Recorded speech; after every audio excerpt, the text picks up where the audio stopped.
Snow fell in heavy, silent sheets, muffling the world outside.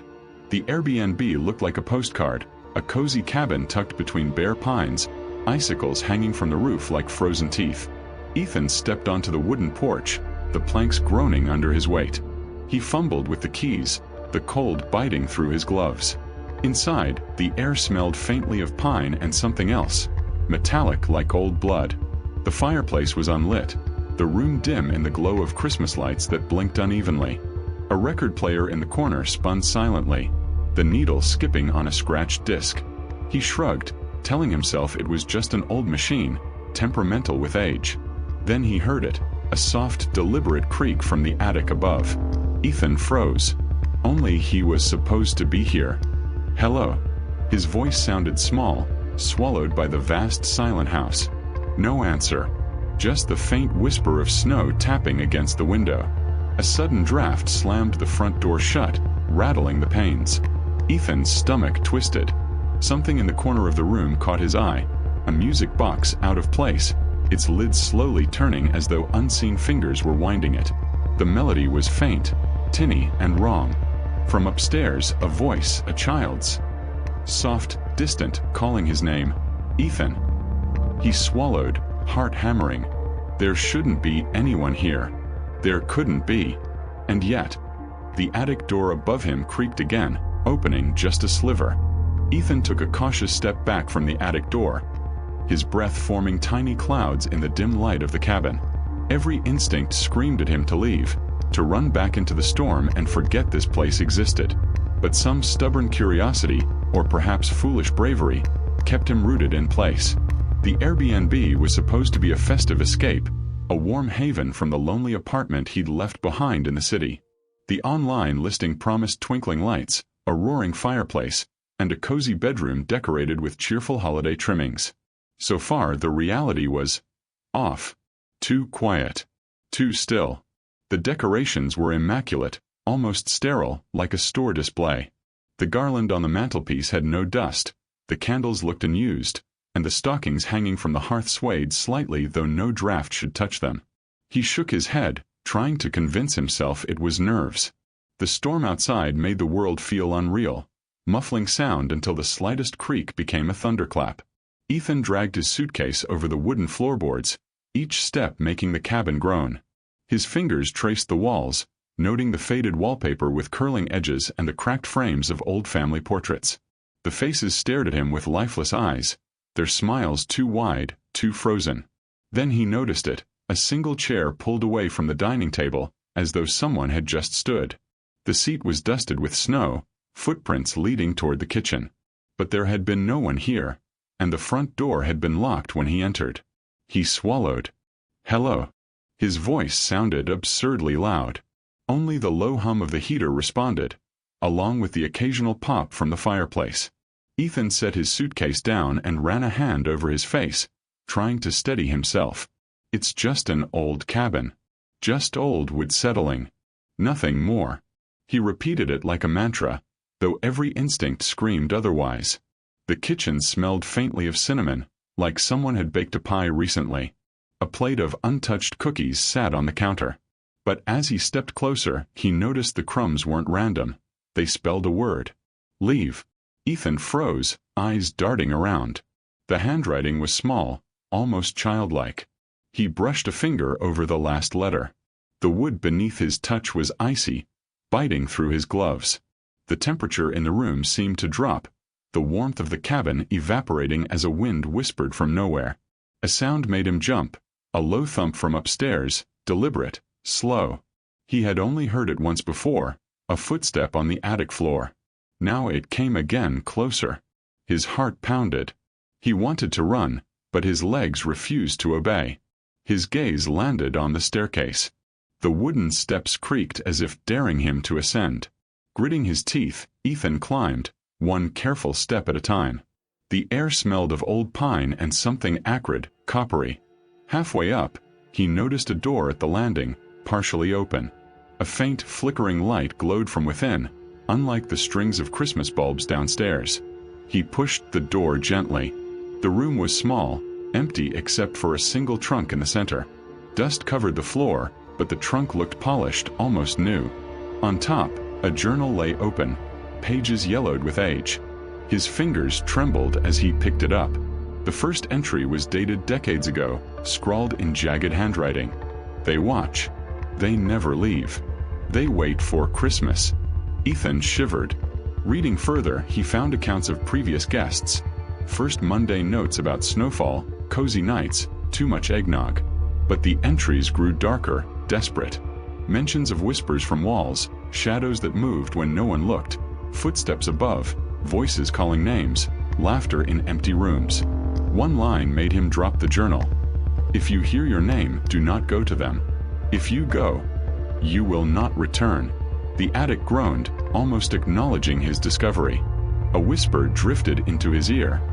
Ethan. He spun around. Empty room. Only the dim glow from the hallway. Only the snow-covered windows reflecting the storm outside. Laughter, nervous, shaky, died in his throat as the room grew colder still. Ethan remembered a warning from a neighbor in the last town he passed through. People don't stay long in that cabin. Something doesn't like visitors, especially at Christmas. Superstition. Old town tales, he told himself. Yet the unease tightened in his chest like a vice. Shadows clung to corners, stretching toward him in impossible angles. The air felt thick, heavy as if waiting. Then the mirror on the trunk caught his eye. His reflection stared back, along with a second figure, pale and featureless, standing behind him. Ethan whipped around. Empty room. The attic door had creaked closed on its own. And from somewhere above, soft but unmistakable, came the faintest sound of breathing. Slow, deliberate, watching. Ethan didn't sleep that night. Every sound, the creak of the floorboards, the whistle of the wind against the windows, the distant thump of something moving above, kept him rigid. He sat in the living room, the journal open on his lap, rereading the lines about guests who vanished during Christmas. Warning scrawled in shaky, panicked handwriting. The pages painted a horrifying pattern. Each person arrived expecting a quiet, cozy retreat. Each heard their name called. Each felt eyes following them in the dark. And each eventually disappeared. Ethan flipped through the entries, stomach twisting. One passage caught his eye. The house remembers. It chooses. You cannot hide, you cannot escape. Even when you leave, it follows. It waits. He shivered. The storm outside had thickened, snow piling against the windows, muffling any sound that might come from the forest beyond. And yet, he thought he heard movement, faint, deliberate, behind the walls. Hours passed. Shadows crawled across the walls with the flickering lights.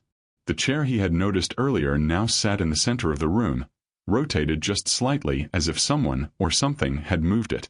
Ethan tried to convince himself. It's the wind. The house settling. That's all. Then came the whisper, soft and trembling. Ethan.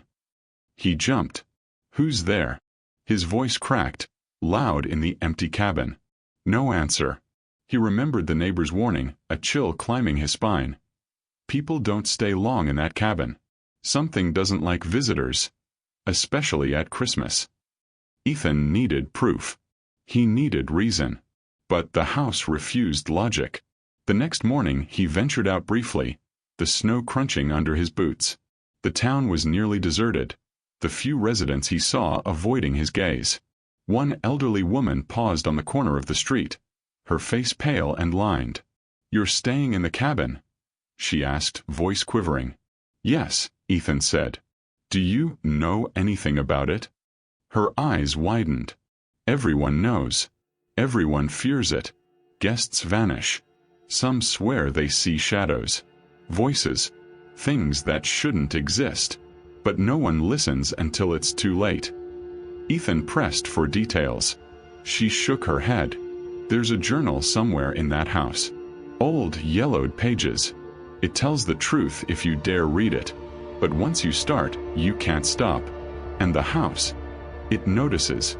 He nodded, forcing a polite smile. Something about her tone set his nerves on fire. He turned back toward the cabin, ignoring the unease coiling in his gut. Back inside, the cabin felt different. Smaller. Closer. The shadows seemed to shift when he wasn't looking directly at them. Objects that had been still now had subtle changes. Cup handles rotated, ornaments slightly moved, footprints in the snow that hadn't been there before. He sat at the kitchen table, journal in hand, trying to parse the entries. He read of a family who had stayed decades ago. The father obsessed with a locked attic room, the mother whispering warnings to the children, and the children themselves disappearing one by one. The notes grew frantic, describing voices in the walls, cold hands brushing shoulders in empty hallways, laughter echoing in rooms no one occupied. Ethan felt it now. Paranoia creeping in, tendrils of fear clinging to his mind. Am I imagining it? Or is something here, waiting? A thump upstairs startled him. He ran to the attic door, opening it to empty darkness. Footsteps. Slow, deliberate, circling him. Ethan. The whisper came again.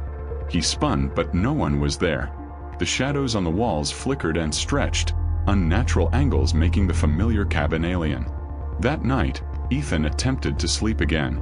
He left the journal on the bedside table, resolved to ignore the whispers, the creaks, the shifting objects. But sleep did not come. From the corner of the room, a shadow detached itself from the wall. It hovered, pale and featureless, and in the dim light of the storm outside, it beckoned him with a subtle tilt of what could have been ahead. He bolted upright. No. Not real. Not real, he muttered. A voice echoed from somewhere else in the cabin, closer this time. You shouldn't be here. Ethan froze. That wasn't a whisper. That was a warning. A demand. Over the next 2 days, the cabin's disturbances escalated. Micro-events began. Footsteps pacing above him, yet he was alone. Objects shifting slightly, then more noticeably. A chair turned completely. A door unlocked itself. Faint voices calling his name from the walls, a laughter that sounded like children but hollow, unhuman. He tried recording them, proof against his own mind. The recordings revealed only silence. Nothing. Neighbors refused to talk, except in whispers behind curtains. One younger man, visiting a nearby cabin, finally muttered, "People. They never leave. The house chooses.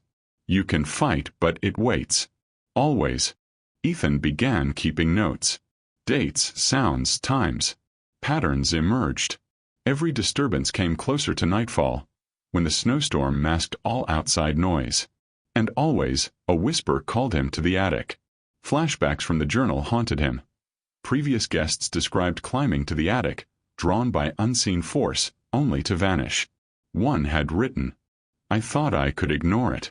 I thought it would stop. But the house, it knows. It watches. It waits for Christmas. And I shouldn't have opened the door." Ethan felt his resolve weakening. Every instinct screamed to leave, yet the journal, the whispers, the shadows seemed to bind him. The house demanded attention. Late one night, while he studied the journal under candlelight, he saw movement in the reflection of the mirror on the trunk. The second figure was back. Featureless, silent, observing. He spun. Empty room. From above came the sound of a door creaking. And another whisper. Ethan. His pulse raced. He knew now. The house wasn't just haunted. It was alive in some unimaginable way. Sentient. Malevolent. And it had already chosen him. Ethan tried calling the host. The line was dead. Tried to leave.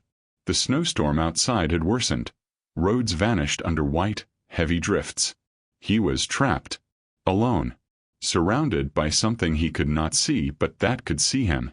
The micro-events became relentless. Shadows moved independently of light. Walls groaned in response to his thoughts. The attic called him with an irresistible pull, each whisper sharpening his paranoia. Ethan. He began talking to himself, recording audio notes in vain. I'm not crazy. This is real. I know it is. But even saying the words did little to reassure him. Every sound, every flicker, felt like confirmation. Ethan realized the truth. The journal hadn't warned him. It hadn't prepared him. The house didn't just haunt, it corrupted, consumed, and claimed. He was spiraling toward confrontation. And deep down, He knew the climax was inevitable. The cabin had changed. Ethan didn't recognize it anymore. The walls seemed to breathe, expanding and contracting like lungs. Shadows stretched impossibly long across the floor, flickering in shapes that suggested hands, faces, sometimes nothing at all. The snowstorm outside had intensified, wind shrieking through the pines, masking any sound that might have come from the world beyond. But inside, the silence was heavier than ever. From the attic came the familiar creak.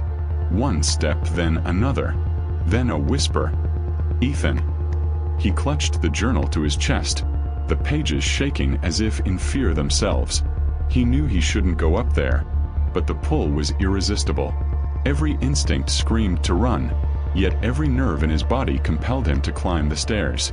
The attic had become the center of the house's malevolence, the eye of a storm that had been building since his arrival. Step by step, he ascended, the wooden stairs groaning under his weight. The air grew colder, biting through his jacket, chilling his skin. The attic door loomed above him, dark and ajar. From within came movement, shadows swirling like smoke, flickering and twisting. "Who's there?" His voice cracked. No answer, only the whisper. "Ethan." He pushed the door. Inside, the attic was vast, impossibly so. It stretched farther than the cabin itself, the ceiling disappearing into darkness. At the center, the trunk from downstairs had appeared again, larger this time, its edges sharp and blackened. The journal hovered above it, pages turning as if by an unseen wind. Ethan stepped forward, every nerve screaming. The room seemed alive, breathing, watching, waiting. The shadows shifted, forming shapes of people he had read about in the journal.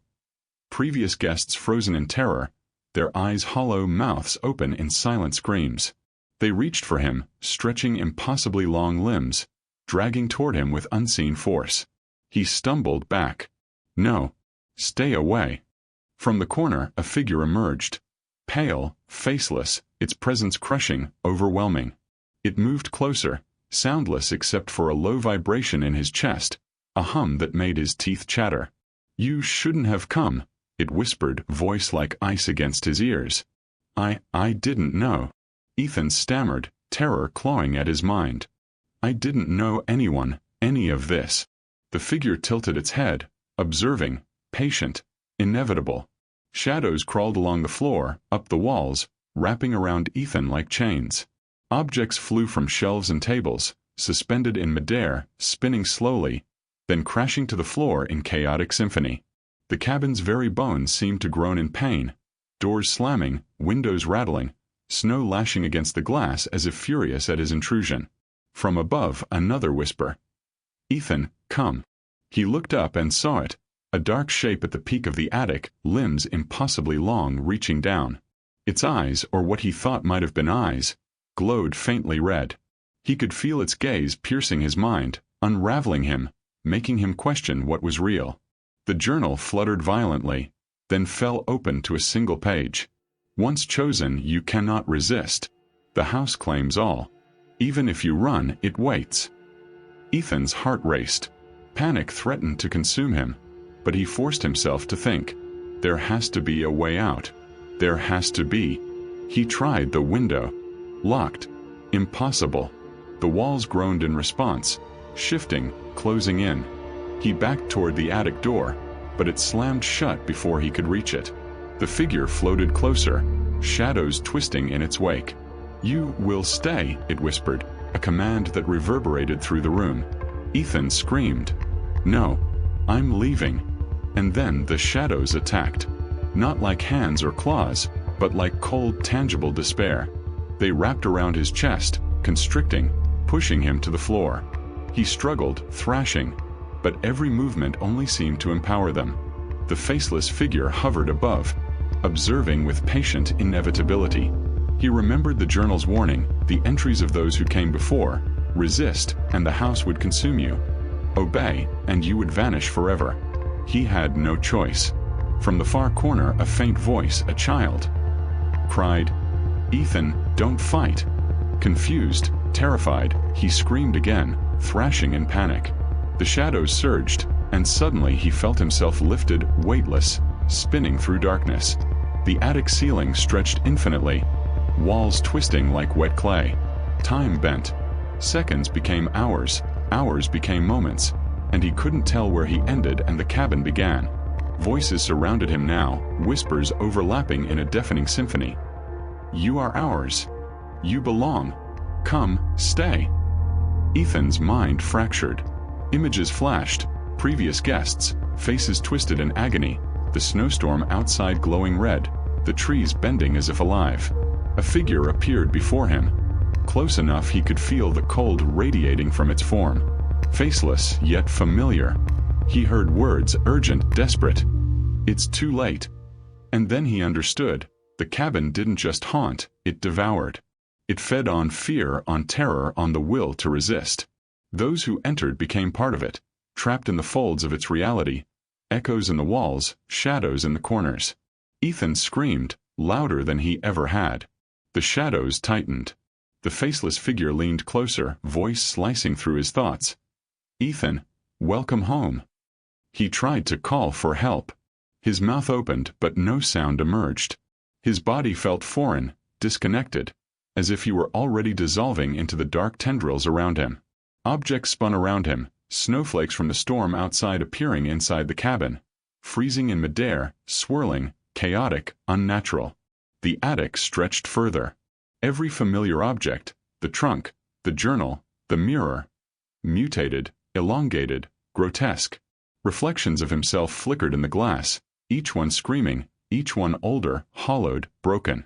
He realized with horror that this was not just his mind unraveling. The cabin was rewriting reality itself, shaping it to consume him. From below, a sudden crash, a window shattering, snow exploding into the room. The shadows hissed, retreating slightly as if annoyed. A fleeting thought of escape surged, and he lunged toward the broken window. But the air resisted him, thick and viscous, bending around him, pushing him back. He landed on the floor, gasping, cold biting through every layer of clothing. The faceless figure descended, hovering inches from his face. He could see now, or imagine, the faint outlines of mouths opening and closing on the shadows around it, teeth gnashing silently, screaming silently. "You can't leave," it whispered. "You were chosen. Always." Ethan realized then that resistance was futile. Every instinct, every thought, every desperate plan had been anticipated. The house had claimed him. The journal, the whispers, the warnings, they had all led here. Time lost meaning. He was no longer Ethan, at least not entirely. Part of him existed in the room, part trapped in the walls, part absorbed into the shadows. He felt the pull, the cold embrace of inevitability. And then silence. Not quiet, but complete. The shadows withdrew, leaving the room still. The faceless figure lingered, faint, a silhouette in the dark, observing. The journal lay open, pages fluttering softly as if breathing. And somewhere, very faint, he heard a new whisper. "Next guest. Next Christmas." Ethan's vision dimmed. The last thing he registered was the snowstorm outside, brilliant, blinding white, the world continuing as if nothing had happened. Inside, the cabin remained alive, patient, waiting. The cabin was silent the next morning. Outside, the storm had subsided, leaving a thick blanket of snow that gleamed under a pale, cold sun. Footsteps were absent, no tracks in the fresh snow except for the ones that led to the porch, but there were gaps as if someone had vanished mid-step. Inside, the fireplace sat cold, a thin layer of frost along the hearth. Candles, which had flickered violently the night before, now stood upright, untouched, wax solid. The room smelled faintly of pine, cinnamon, and something metallic that Ethan could no longer name. Ethan, or what remained of him, lay in the corner of the living room, curled tightly. His breathing was shallow, ragged, and uneven. For hours, he stared at the ceiling, seeing shadows flicker in corners where there were none. His mind felt hollow, every thought scraping against the walls of his skull like claws. The journal lay open beside him, pages fluttering in an invisible breeze, each word etched with finality. They watch. They never leave. They wait for Christmas. He tried to stand, tried to speak, tried to leave. But the house refused. Every step brought dizziness, Every thought twisted in on itself. Objects subtly shifted. Bookshelves leaning slightly toward him, a chair rotated, curtains fluttering though no wind passed through the window. The cabin seemed alive, watching, aware. From the hallway came a faint sound, the creak of a door opening. Ethan's heart thudded. He looked up to see a shadow glide past the doorway, elongated and featureless. It paused as if measuring him. Then it vanished into the corner of the room. He whispered, voice trembling, "I can leave now, right?" No answer. Only the hum of the cabin, low and steady, like a heartbeat not his own. Hours passed, or was it days? Time no longer followed the rules he knew. The sun rose and fell, shadows shifted unnaturally, yet Ethan remained pinned in that same room, same corner, same impossible awareness of the house's omnipresence. The first visitor after him arrived weeks later, or maybe months. Time had fractured. A couple, laughing, oblivious to the stories, stepped onto the porch, shaking snow from their coats. Inside, the cabin seemed welcoming again. The fire roared, the candles flickered softly, the stockings hung neatly. Everything appeared as advertised in the listing. Cozy, festive, cheerful. Ethan watched from the corner. Not fully himself, not fully anywhere else, but a fragment of awareness clinging to the edges of perception. He could see them unpack, hear their laughter, smell their coffee brewing in the kitchen. Yet every sound was tinged with something else, a whisper beneath the surface, something that would grow louder if they stayed. He tried to warn them, tried to scream, to run, to reach out. But he had no body, no voice that could carry outside the corner of his mind. Only presence. Only awareness. Only the slow, inexorable pull of the house claiming yet another. The couple moved through the cabin, oblivious, until they reached the attic. The air changed then, colder, heavier, oppressive. Ethan's fragment of mind tensed. He wanted to stop them, to intervene, but the house had its own plan.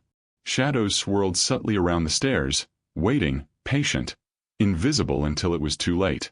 A soft whisper carried up from the attic. "Ethan, come." He shivered. That voice had once belonged to him, and yet it was not his. Something had claimed it, shaped it, turned it into a lure for the next guest. He watched in helpless terror as the couple ascended, unaware of the eyes watching, the house breathing around them. Inside, Ethan's thoughts fragmented further. Memory of who he had been, ordinary, curious, alive, drifted away like smoke. He remembered the warnings, the journal, the whispers, the shadows that had twisted reality to consume him. He remembered the attic, the faceless figure, the sensation of being stretched thin, of mind and body unspooling. He remembered trying to resist, fighting, screaming, but it had been futile. He was part of the house now, part of the story, part of the next warning for those who came after. A mirror in the hallway caught his eye. Or rather, it caught something. Not himself, but fragments. Ethan staring back but hollow-eyed. Fragments of previous guests flickered in the glass, faces twisted in eternal terror, eyes following, mouths open in silent screams. He realized then that the house didn't just trap bodies. It trapped consciousness, memories, essence. And he was trapped. The couple returned downstairs, laughing again. Everything seemed fine, cozy. Christmas lights twinkled. But Ethan's awareness could sense the subtle changes already. Shadows crawling along the walls, objects shifting slightly when not observed, the faint hum in the corners of the rooms. The house was preparing, waiting, patient. A soft breath touched his mind.